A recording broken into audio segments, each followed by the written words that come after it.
Good morning guys, nakarating din tayo sa third floor. This is 6:30 in the morning. Bukas na ang store guys. Mag-catch up lang ako ng washing kasi hindi ako nakapag-catch up ng washing for the past 2 days. Yan, nasa balde. So labhan natin yan guys muna. Anyway, good morning, happy Saturday sa inyo lahat. Today is a laundry day. Naglaba ako the other night. Tapos ayan, sinampay ko na. Tingnan ko kung pwede na natin makuha.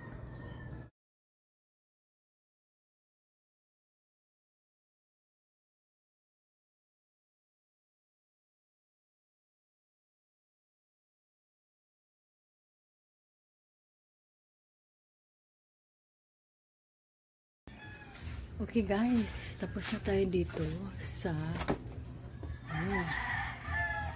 taas, sa third floor. Tapos na tayo guys. Next project namin guys ay ang curtain. Papalagyan namin ng curtain properly kasi parang provisionary lang to. So palagyan namin ng curtain dito. Kailangan ng curtain rod para na hindi siya mahulog. Ayan. So dyan hanggang dito. Ayun. Tapos next project ay magpagawa tayo ng counter dito. Tulad nito. Pero dyan siya natin ilalagay. Counter. So nagawa na natin yung tile sa ilalim. So mag-ipon na naman tayo guys. Para naman dito sa ating counter. So ayan. Magbilang tayo ng mga materials and all. Para mabili na natin siya. O diba bongga? Yan. So, ganyan lang guys ang style dito sa pamumuhay namin sa Pilipinas. Parang nasa Australia lang yung the way na mag-budget kami except yung pera namin worth more. So, kung sa Australia kami yung pera na binabudget namin dito, 1 linggo lang doon maubos na. So, ayan. Kaya, pasalamat tayo sa Diyos always, everyday at maghingi tayo ng sorry sa mga lahat na ginagawa natin kay Lord para na gabayan niya tayo. So itong rice na to guys ay paborito ng subay. Maraming langgam. Subay ang tawag sa amin. So, yan. Okay, so that's all I can do for you for this now at the moment. At magbaba na tayo sa first floor. At magtingin na tayo kung ano ang magawa natin doon. Okay, see you right there.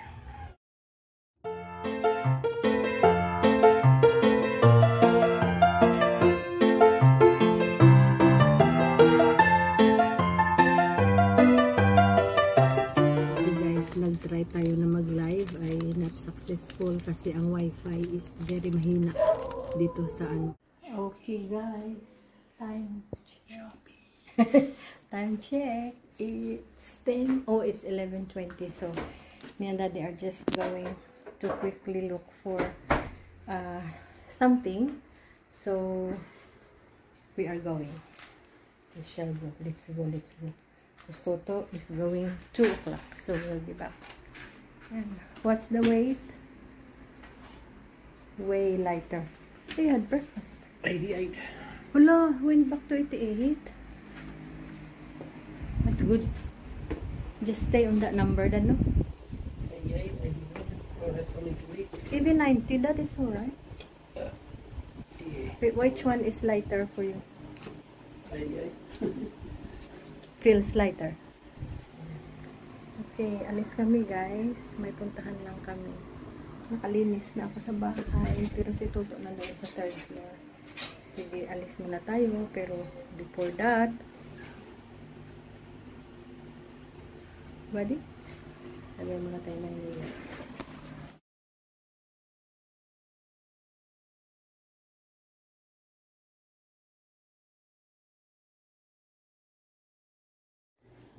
So dito guys, maglagay lang ako ng fake nails na ginagamit ko. Maganda kasi siya guys para nasanay kasi ako sa mahaba yung kuko. Tapos yung fake nails maganda naman guys kasi mag-last man siya ng parang ano din yung pinapalagay ko na powder na nails. So, ganyan ako pag maglagay sa kanya. Tapos mag-last din siya ng mga 2 to 3 weeks. Ayan. Ganyan lang. Yan. Pero ang glue na ginagamit ko, hindi yung glue na kasama niyan kasi mga few hours lang matanggal. Ito hindi siya guys natatanggal. So, bumili ako ng marami sa Australia ng fake nails. Iba-ibang kulay, iba-ibang design. Ayan. Pero dapat mo siya talaga i-shape kasi mahaba yan. Talagang masyadong mahaba. So, kailangan mo siyang i-cut. Kaya, pag-cut mo sa kanya tapos ano mo siya, nail file para na hindi siya sharp. Ganyan. Tapos, pwede mo din siyang i-buffer. Ayun. So, ganyan lang ako guys pag maglagay. Sandali lang talaga. Tapos, pwede ako mag-change color. Pwede ako mag-mix color. At the moment, mix color talaga ako para na happy tingnan yung kuko ko. So, gusto ko yung mahaba yung kuko ko guys. Naglalaba din ako. When? Na mahaba yung kuko ko, diba? Okay. So, ayan, ganyan siya guys. So, diba ang ganda? Yun. Bongga. Kasi magbayad ka pa ang mahal. Tapos, nahuhulog din pag uwi ko. Sa bahay, nagbayad ako ng 1,000 doon sa SM. Palagay ng fake nails. Pag uwi ko guys, nahulog yung dalawa.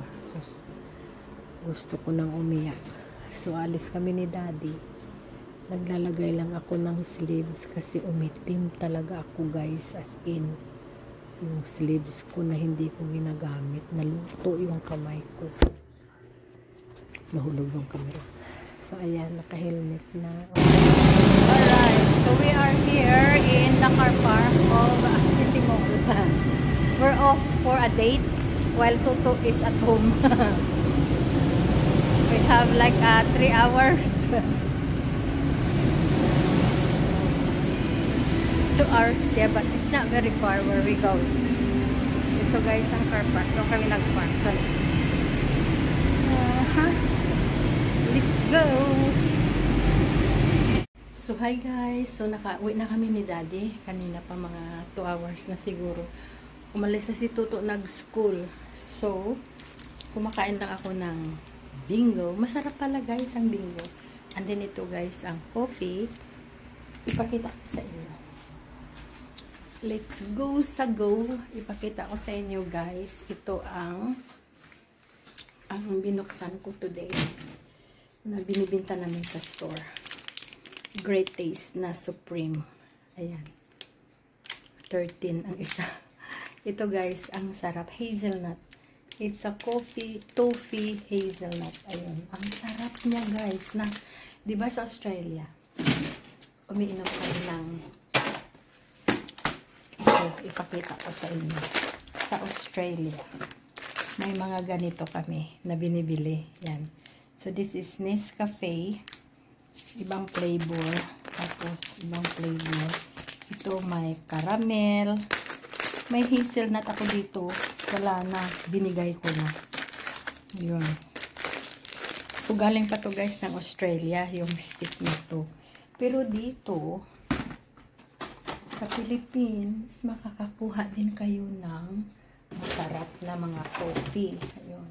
Tulad nito, ng Great Taste. Oh, masarap siya. So, nagtatry ako ng mga all different flavors, ng mga coffee para matry din natin. So, ayun. Si neighbor, nagpadala ng ulam. Ayun. So, tonight, si Toto gabi na uuwi. 8:30 na yung ano niya. Yung uwi niya. So, magluto ako ng dinner para na pag-uwi niya, tapos na kami niya ng dinner ni Daddy. Kasi maaga si Daddy mag-dinner. Sinasabayan ko siya. So, yun. Maghanap ako guys ng maluto. Okay. So, yun ang ano natin ngayon. Ang target is to mag-turn off lang ako ng ilaw. Muna ha. Kasi mga 2:40 pa lang. So, medyo mga 2 hours na makasave tayo ng ilaw. So, ayan. Nag-turn on lang ako ng fan kasi nanonood ako ng show. Yan, sa YouTube. Sige guys, ang mga aso tumatahol. Diyos ko Lord. Okay guys. Finish na tayo. Finished eating. Kumain ako guys ng leftover.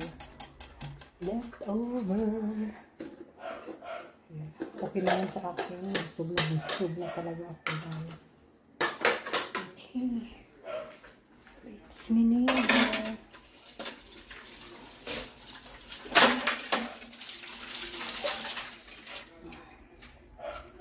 I done my nails. Dalawa. Kasi naano yung dalawa guys.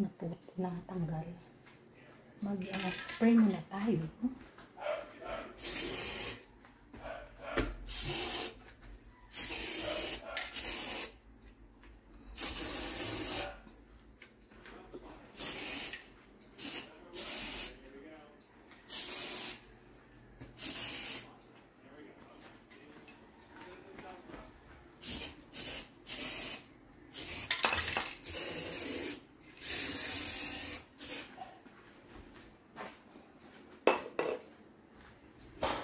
Alis muna tayo dyan. Kasi pag nag-spray, ayaw ko mag-stay doon. Ang dami kong kinakain guys. Kumain ako ng kanin, kumain ako nito, hindi ko naubos. Tapos, ayan. So,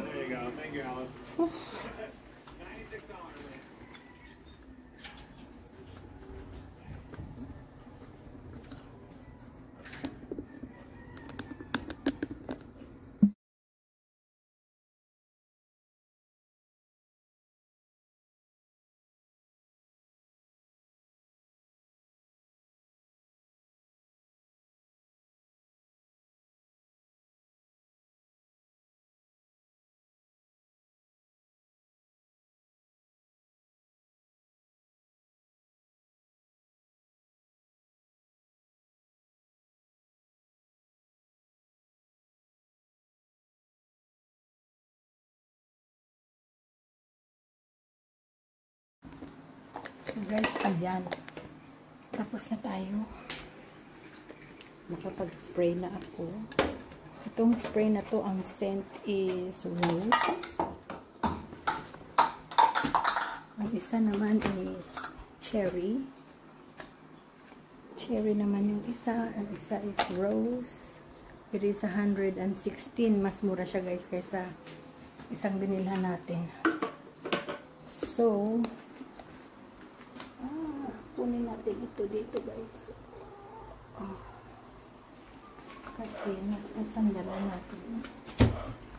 Kaya ayaw ko maglagay ng mga, as much as possible, ayaw ko maglagay ng mga mats. Kasi nadadapa ako. You know what I mean? I find it annoying pag nagkaroon tayo ng mats. So, saan ang magandang kalagyan? Maybe there. Hindi natin alam. Maybe dito na lang sa harap ng French. Ayan. Cute. Ang liit. Kasi nababasa yung ano. So, sa isip ko, maganda paglagyan natin ng mat. Para pag nagtayo ka mag-wash ng dishes, may tatayuan ka ba? Minsan kasi nahuhulog yung tubig. Yun. So, okay na yan.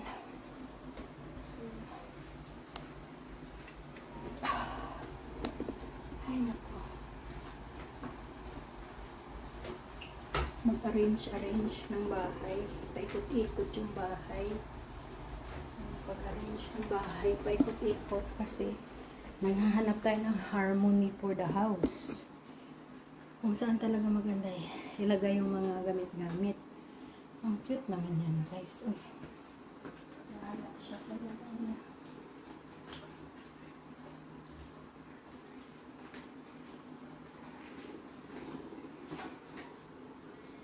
Basta mag-save ako para malinis yung ano.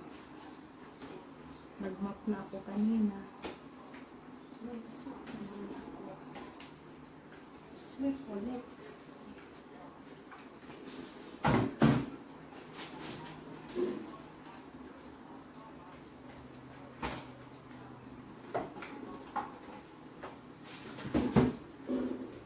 Mag-map na lang ako mamaya guys. Map tayo mamaya. Si daddy sa taas. Ang init sa loob ng bahay. Hindi kami nag-aircon. Hindi na ako gumagamit ng aircon since we come back from Australia. From sa super lamig, ayoko na mag-aircon guys. Nilalamig ako. Pero, pag pumunta ako sa mall at saka aircon bus, yun lang. O sa sasakyan.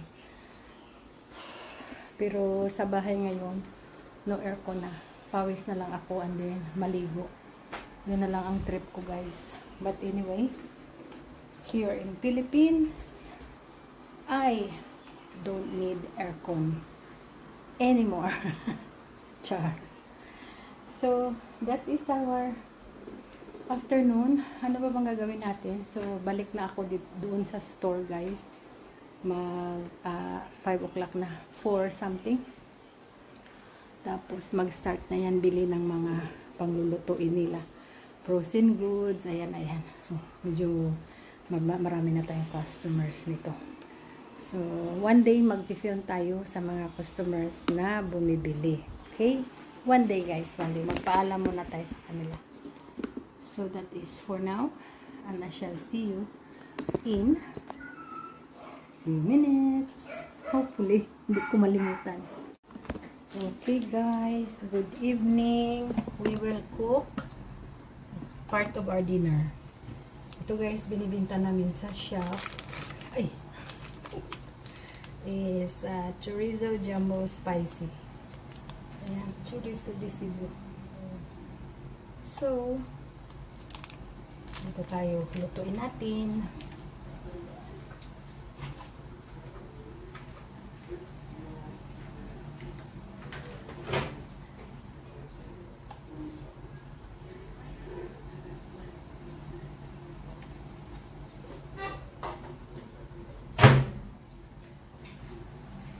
That is cook part of our dinner last night guys. Ito yung chicken neck spicy. It was actually pretty good, but we cooked the whole packet and it was a bit too much, so yes, we can still have that plus the chorizo, which is let's cook.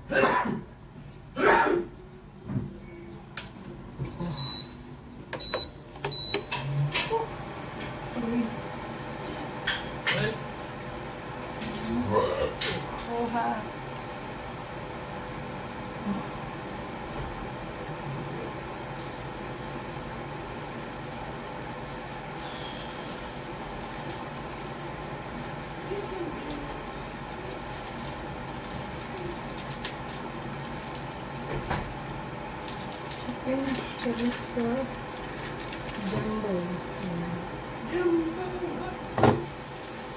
It's a bit much. Shall I just cook 2 for 6? Or I'll cook it all? 10. You can always eat it later.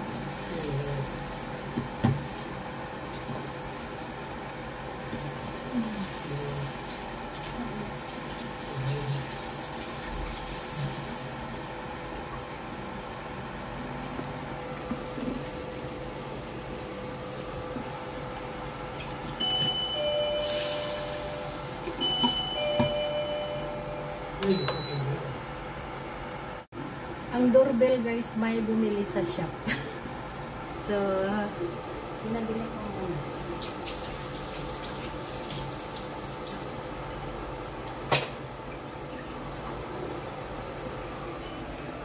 Ang mga customers natin sa shop, mga kasari, sari-sari store, kasari na yan.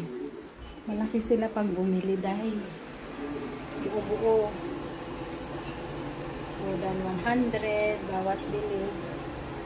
Kaunti lang talaga ang bumibili isa-isa. Which is good for them kasi hindi na sila magbalik-balik. Para silang nag-grocery. Sa shop talaga. Kasi hindi sila kasi malapit. So medyo magkalayo yung distance. Kaya they prefer to buy yung buuhan. Tapos pagbalik yan nila, may malimutan. Malalaki pa rin. Hindi. Iba kasi guys yung binibili sa subdivision na notice ko. Diba yung mga bit nila guys? Minsan malimutan nila bumili ng butter. So, mag-aas sila. Bili sila ng mga conditioner na malalaki. Yung, kasi parang buuhan pero nalilimutan nilang bumili. So, minsan tumatago ako ng mga ginagamit ko. Pag may maghanap, pinapakita ko ito yung ginagamit ko. Yung malalaking container. So, binibili din nila.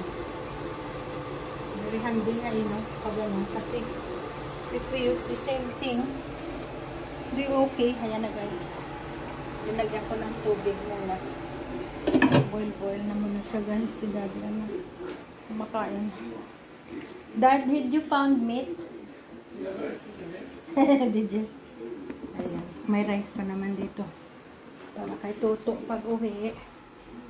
May rice pa guys. Ayan. Pakain siya. Ayan. Ano ko lang kaya? I-transfer ba?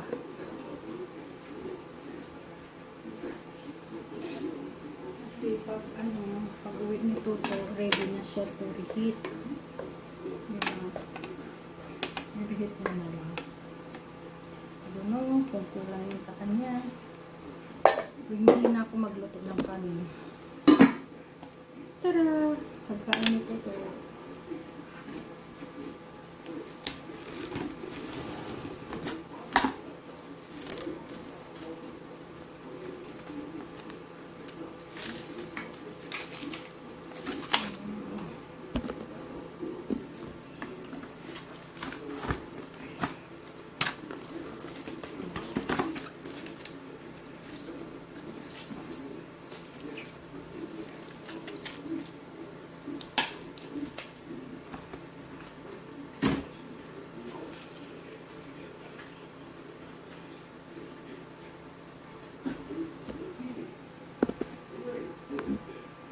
Tapos ilagay natin sa fridge.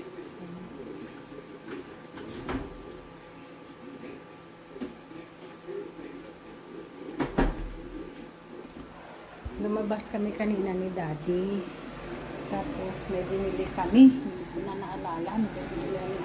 Oo, dumaan kami sa Save More kasi pala guys, may tiningnan kami na para sa shop, para sa store. So, bibili natin yung one day pag maka-time na kami, plenty of time na, para muna kami makakanvas. Bibili kami ng isa nito, pero out of stock.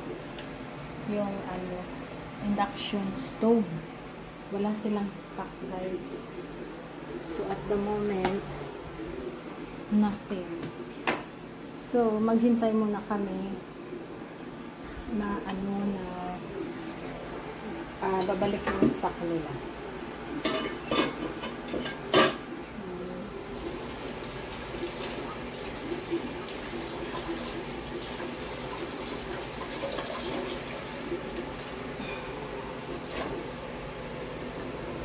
Tapos, magpaplano kami na dagdagan yung stock ng store. Kaya wala pa kaming time na mag-isip kung ano ang napag-isipan ko na guys. Pero wala pa kaming time talaga magtingin ng mga products. Kasi nga kailangan siya talaga na medyo pag-isipan mabuti. So, maglagay ako ng certain amount of that para dyan. So, nakapaglagay ako sa rice, tapos nakapaglagay ako sa sa frozen, tapos sa store. So, kailangan ko din maglagay ng certain amount of money para dyan. Tapos, may bibilhin tayo na para sa store. Ayun. Naglinis na naman ako kanina guys, kasi para na yung camera hindi ba maharangan ng mga products. So, tinabi-tabi ko sila. Kaya yung naglinis naman ako doon guys, mga siguro 1 hour and a half bago ko natapos. Hindi ako nakapagpahinga today, pero okay lang kasi magpahinga ako later. So, talagang ano guys, pawis na pawis. Hindi ako naka-attend ng mass tonight kasi wala si Toto. 6:30. Tapos, si Daddy hindi marunong mag-ano ng mga customer. Nagtatago siya. Pero sinasabihan niya rin, wait a minute. Yan, nandun siya. Sabi ko, kausapin mo, Dad. Kasi gusto rin nila mag-English. O, di ba maganda yung the English-speaking salesperson? The English-speaking salesperson in sari-sari store. O, saan ka pa niyan? So, guys, hi. Nag-grocery lang ako, guys. Katatapos lang. So, natuloy din na naka-attend ako ng mass. Na late ako ng mga 20 minutes. So, nakahabol pa rin ako, guys. Kasi minsan late din yung start. So, naka-attend ako ng mass, which is good. Nakapaligo na ako, guys, kasi close na ang store. So, ayan. Close na siya. And then, nung dumating si Toto, binantayan niya yung store kasi medyo napaaga ang uwi ni Toto. Tapos nag-message siya sa akin kung gusto ko sunduin. Susunduin ako ni Daddy. Pero ang ginawa ko, guys, naglakad ako kasama yung neighbor sa kabila na medyo maedad na siya. Tapos naglakad kami, nagkukwentuhan. Mabuti naman kasi walang ulan. So, sabi niya, Mrs. Brown, sabi niya ganun sa akin. Mrs. Brown yung tawag nila dito sa akin sa subdivision. Sabi niya, Mrs. Brown, gustong-gusto ko na nakikita kita na nag-a-attend ng mass kasi magkatabi kami, guys, yun, sa upuan. So, ayan, kaya naka-attend ako ng mass, guys. I'm so happy. Kasi ang ganda ng mass sa subdivision, nasa clubhouse nila linalagay yung mass. Tapos, ang ganda ng mga mass na inatinan ko twice na. Yung isa full English talaga kasi Indian yung pari. Tapos ito, Pilipino pero nag-English din siya. Which is really good. So, ayan na, guys. Yun na ang gabi natin. So, thank you so much, guys, for watching. I hope that you have subscribed in our channel. And I shall see you, guys, in our next vlog. Pagod talaga ako, guys. As in, dumugo yung ilong ko sa pagod. Magpahinga na ako. Busy ang life talaga. So, see you in our next vlog. Maraming salamat. Bye, guys. Thank you for watching. Bye-bye now.